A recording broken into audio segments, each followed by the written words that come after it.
What's up, fight fans? My name is J.Cotto, and welcome to another edition of Late Night Boxing Talk. And well, today we got to witness let's just call it a fucking lackluster heavyweight title defense. But we must congratulate the champ. So let me be the first to say, Deontay Wilder, congratulations, champ. Definitely. I'm just gonna start it off like this, man. Since this is boxing talk, my whole thing with Deontay Wilder is is just him needing to step up and putting harder harder names on his gloves, man. I mean, you can't actually sit back and say to yourself,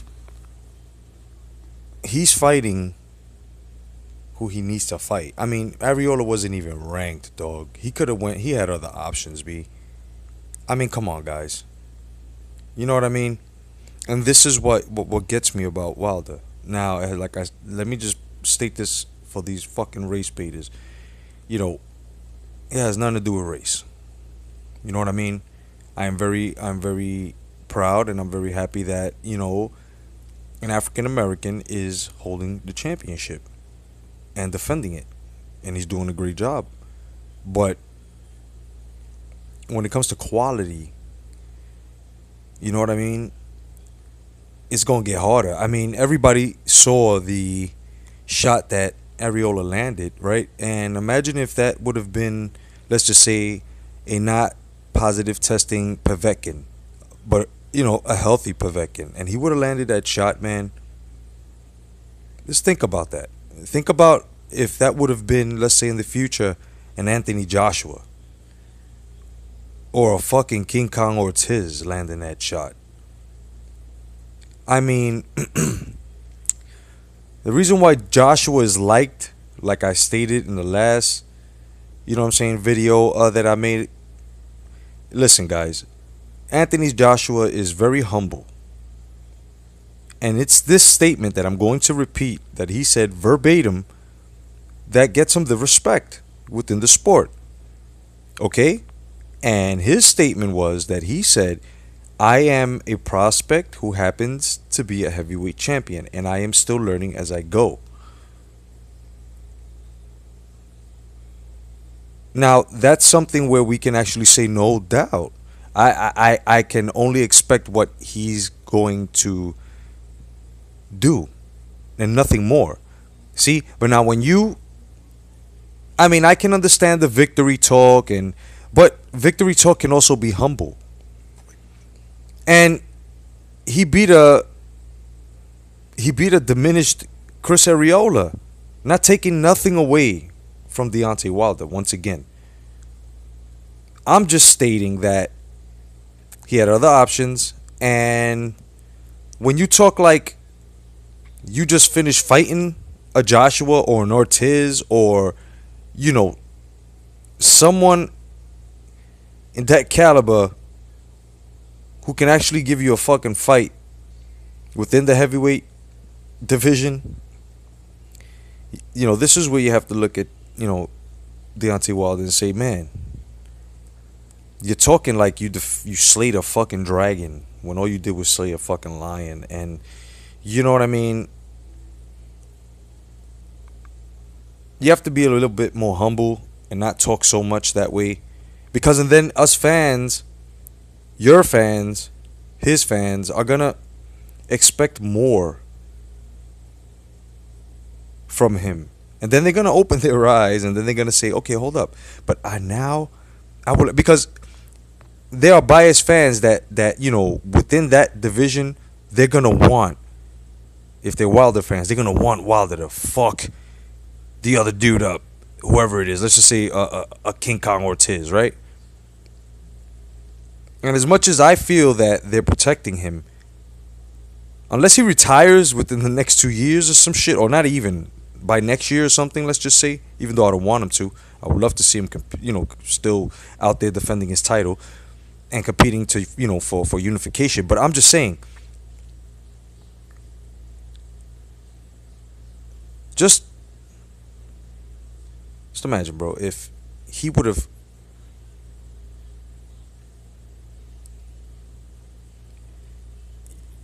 You're gonna expect as a fan if someone is saying, I'll be anybody. You know what I mean? There's a difference between that. If you was fighting big names and tougher opponents, then you can fucking say, yeah, I beat. Okay, no doubt. And yes, he has a couple of good names on his resume, but I'm saying it's the demand. It's the demand that we want, and we know who we are as boxing fans. When I speak of demand, if you've seen competitive fights in the past, and I'm talking about the past, we know what it is. So you don't play boxing, no doubt. You don't play boxing, but guess what? Neither do the competitors or the champions that want to compete for unification with your piece of the puzzle, the grand creme de la creme. You know what I mean? They're gonna be like, we want to see Ortiz or Joshua. You know what I mean? Or Fury or Klitschko, whoever wins between that. Yo, I'm telling you, and it's just gonna get tougher. So you better start. You know what I mean? This is also. Let's move away from that, and let's talk about Danny Garcia. Now I know a lot of DSG fans are like, "Yo, Jeff, what the fuck? You're bashing Garcia a little bit too much." I'm not bashing him. It's the truth. You know what I mean? So it's like if you're speaking of someone who is doing something and you're describing it to someone else and that someone else is hearing it, right? And they see this person doing the same action, but since they happen to like them, they're being biased about it, so they're like omitting certain things that they're seeing, but yet here you are seeing, and there's others that that are with the other person that's seeing, right? So it just comes out to a point that Danny Garcia, he's digging a hole for himself, man. You know what I mean? Look, he should have given Mauricio Herrera a rematch. Every fighter and let's get off the bullshit with the oh yeah, well, times have changed. It's a different era. No, no, no. No, it's still the same fucking sport. Because then when you change it, you are fucking playing boxing. You know what I'm saying? Some WWE shit. Stop it. So now you have this thing where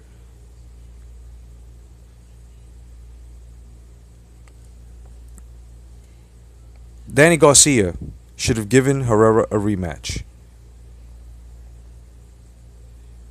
The old school fighters, right? They defended their honor and their name, their reputation, right? And they held their ranking at position. Because if you didn't have a strap, and this is something that these fighters have to see if they're ranked. If you didn't have a strap, then you're fighting for a ranking. So you make the ranking, your ranking, relevant. You know what I'm saying? But these guys ain't doing that. So he should have taken a Herrera again. You know what I'm saying? When he took the Salka and then to hear on setback,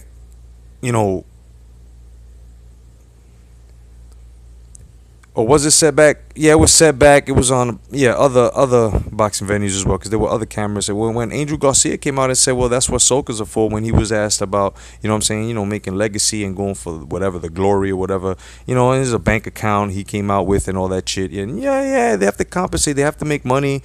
But I'm just saying, what happened? Fight was offered Manny Pacquiao for $1 million. I'm still gonna stand on it. He needed that fight. He needed that fight. Because the only thing he can do now is probably take on a Porter or a Thurman or Broner, and fight hard and convincingly beat the shit out of any of those names, right? In order to redeem himself, because even the hard crazed DSG fans are like waiting at bay, because the boxing fans and even his normal fans are actually saying, "Yo, we want you to fucking start fighting bigger names, bro." You know what I'm saying? You gotta start shutting these guys down that are talking against you. Come on. You know what I mean? Then doing that, you just leave a legacy behind. Like, he should have fought, man. He should have fought Manny Pacquiao. You know what I'm saying? And then Broner. Broner should have definitely thrown hands with Pacquiao as well. But he wanted $10 million. I mean, it's not a rap deal. You know what I mean? It's not a fucking music industry thing. You know what I mean? It's a fight. And at your caliber, especially where, okay, you're becoming seasoned, but then at the same time, you've got a fourth strap that's questionable. You know what I mean? You lost to Sean Porter, then you move down, and then boom, you get this fucking strap, and then you move right the fuck back up. So I think also to redeem yourself,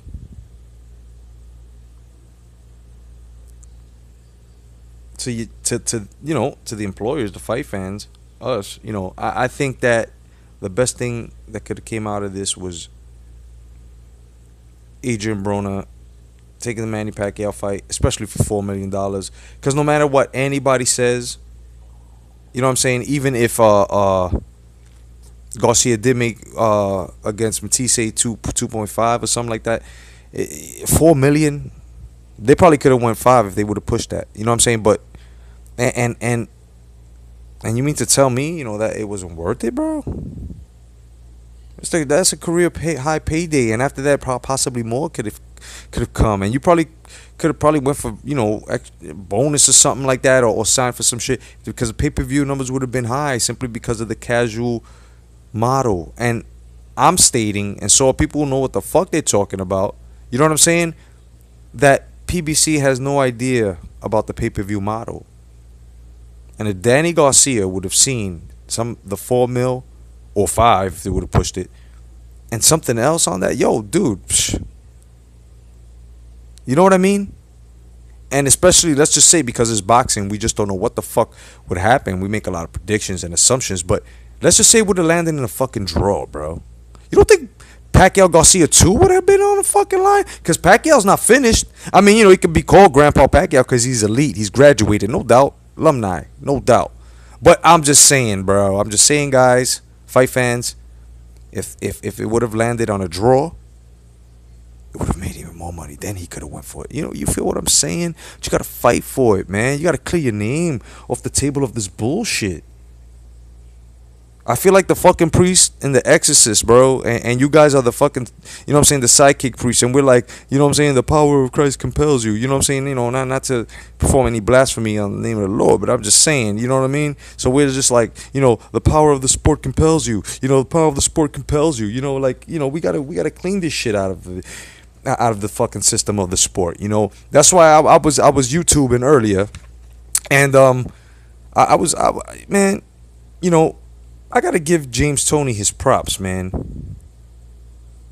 He says, well, I'm gonna just get into what he said verbatim as well.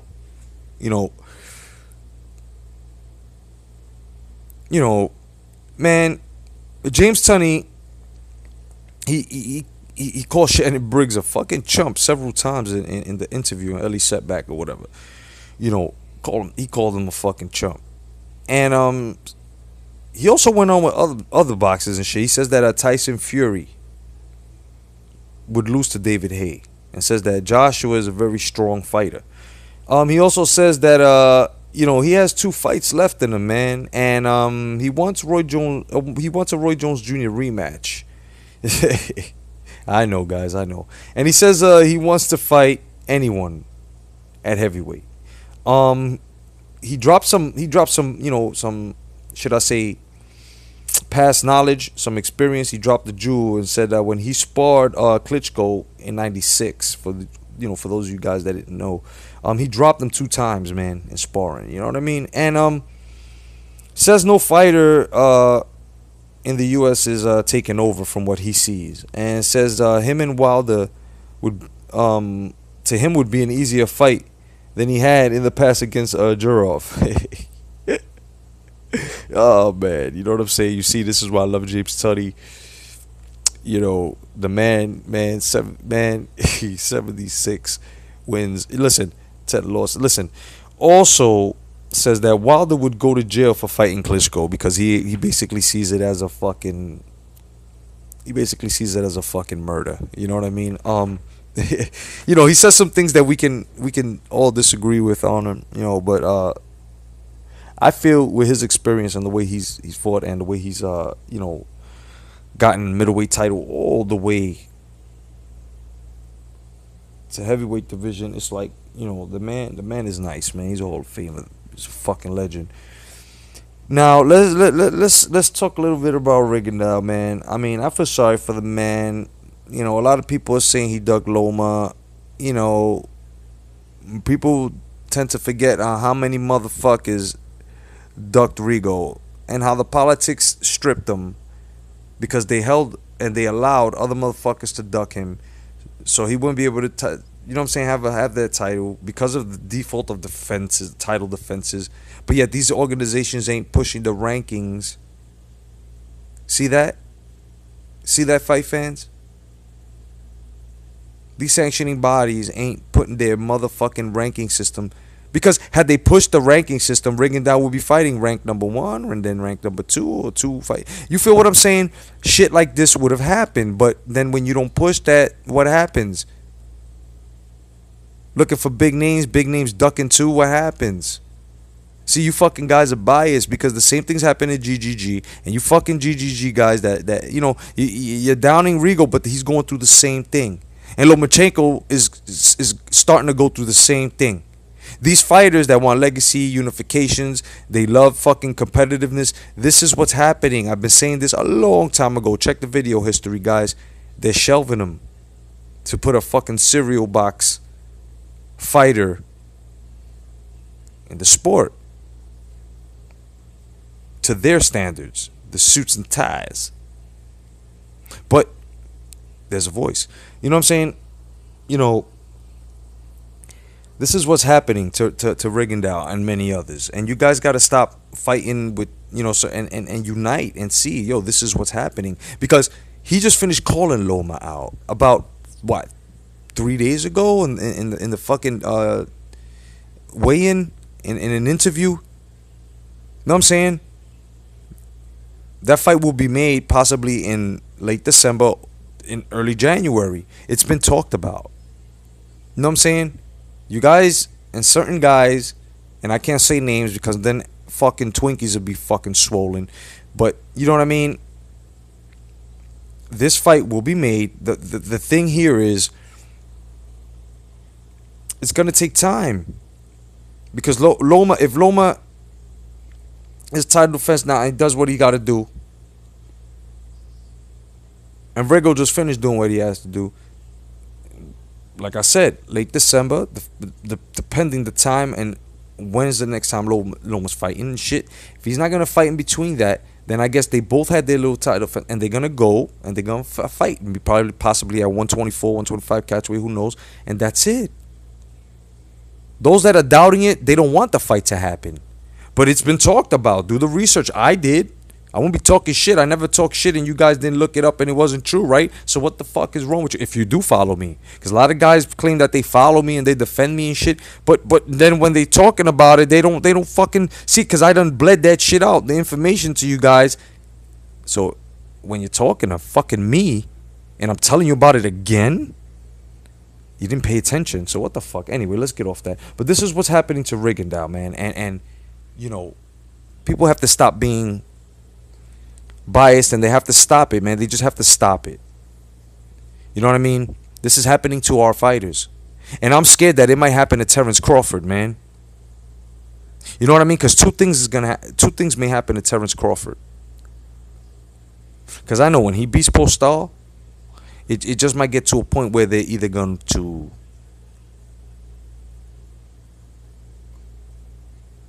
fucking money bag him,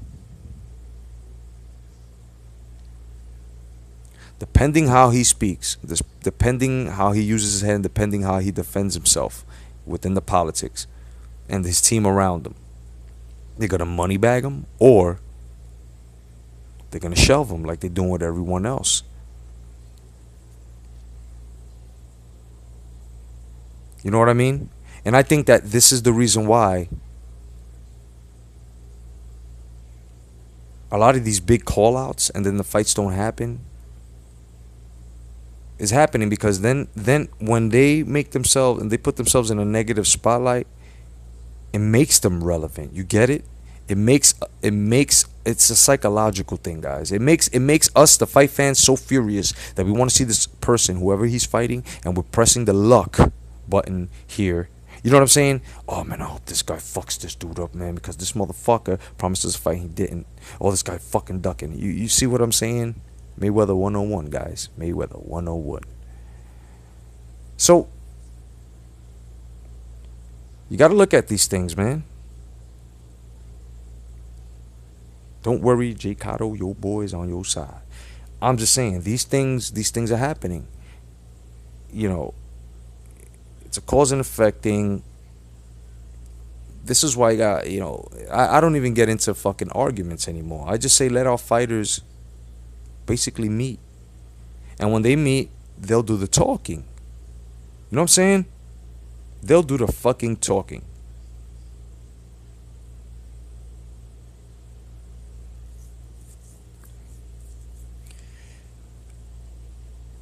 There's a lot of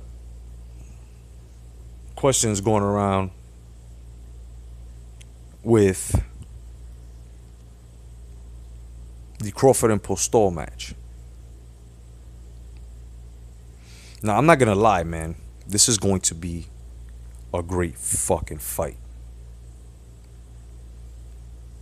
For months on end, I have been hearing the new bandwagon Postol writers, the Crawford haters that they are, talk the most shit because Postol fought a not willing and able Matisse, not diminished mentally and also physically, because he states it's the eye as well, but he also stated because he just wasn't feeling the sport at the moment. And you could tell when he didn't get up because he said he wanted to protect the eye and he wasn't feeling it. That's a fighter that's not willing and able, and everybody jumped up. Oh my God, Postol, you guys gotta calm the fuck down. Put the lotion in the bucket and see that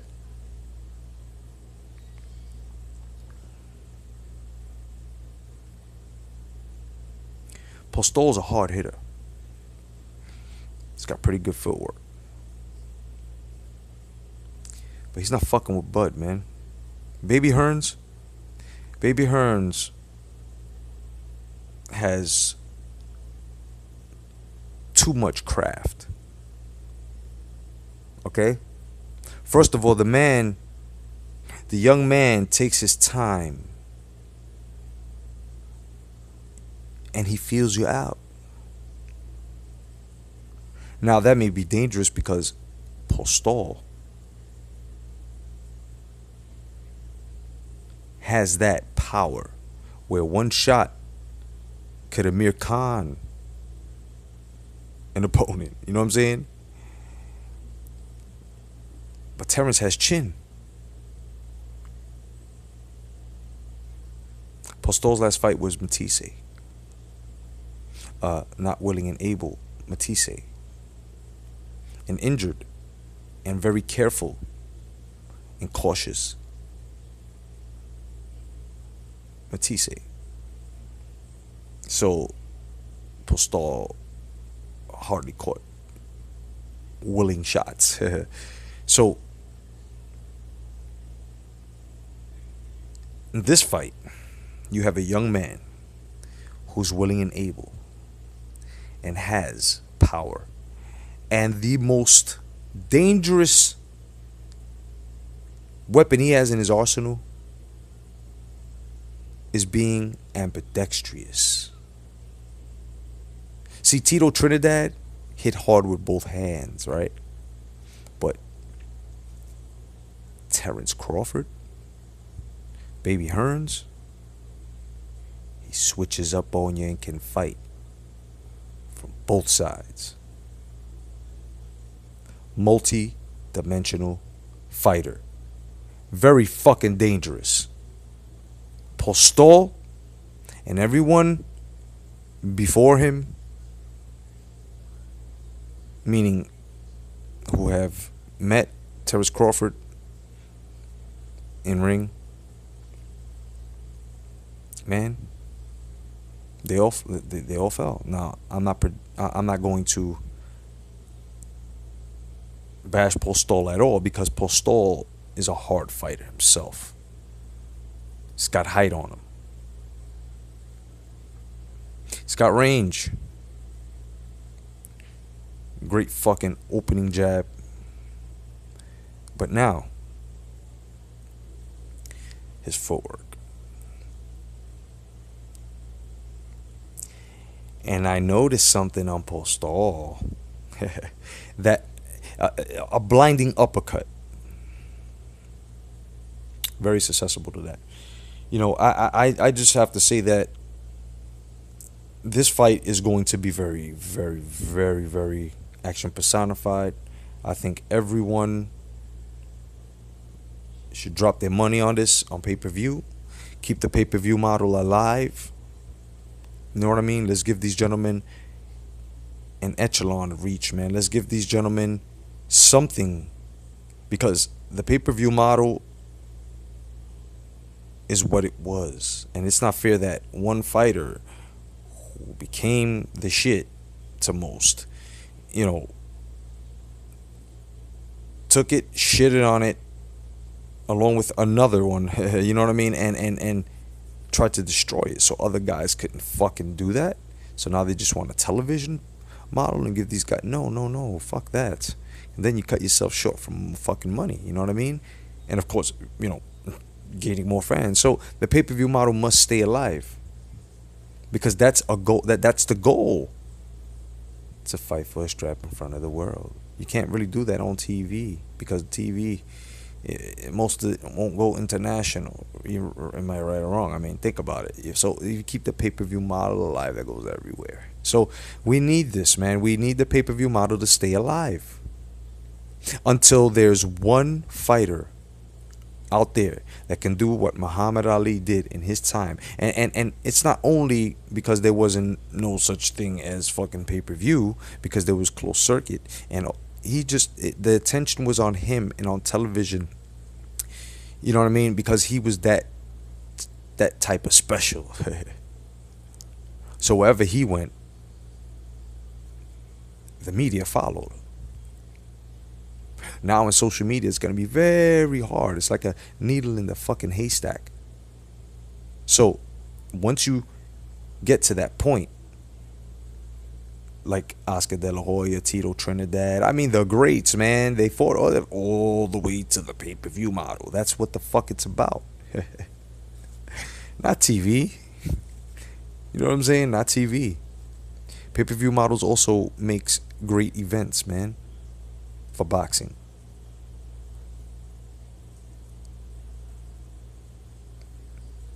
You know, a lot of guys would be like, "Oh, come on, man, you're sandbagging, bro. You're stuck on the past, man. You know, you shouldn't. You should just let it go." And you guys don't understand that. It's got to be about the way things used to be, tradition. You know what I mean? How the fuck are you just gonna fight to just want to be on a TV spot? You know what I'm saying? In front of a limited number. And then you've got the pay-per-view model, in which gets live streamed as well, and just creates that dopamine within us that wants to fucking see it. You know what I mean? Especially if there's an incentive for these fucking fighters to get at. You know what I'm saying?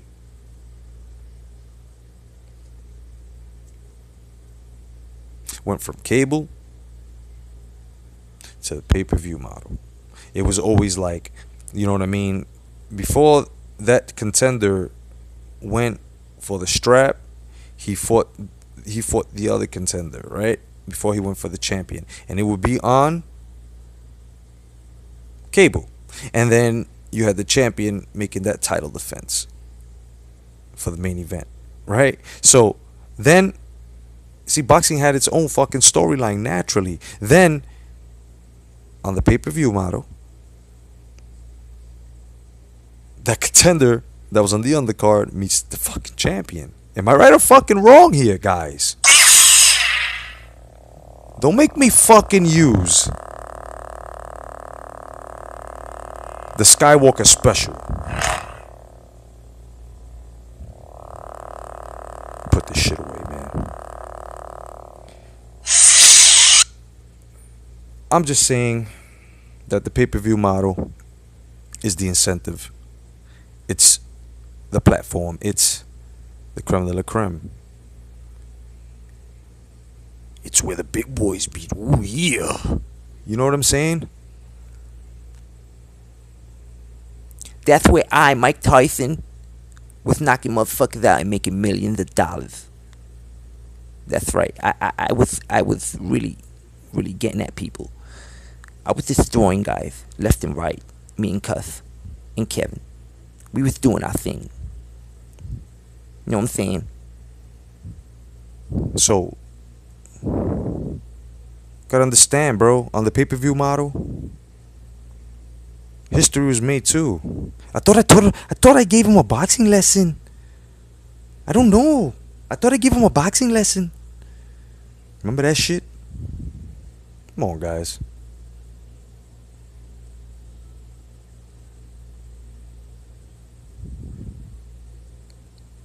And fuck that shit. You know what I'm saying? Niggas could get it too. Pernell Whitaker, that nigga could get it too. Come on, bro. Hector Macho Camacho.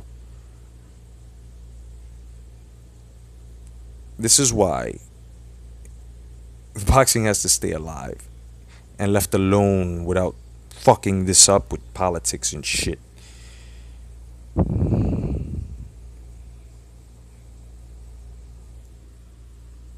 Otherwise, than that, fight fan and fight fans, thank you for joining Late Night Boxing Talk.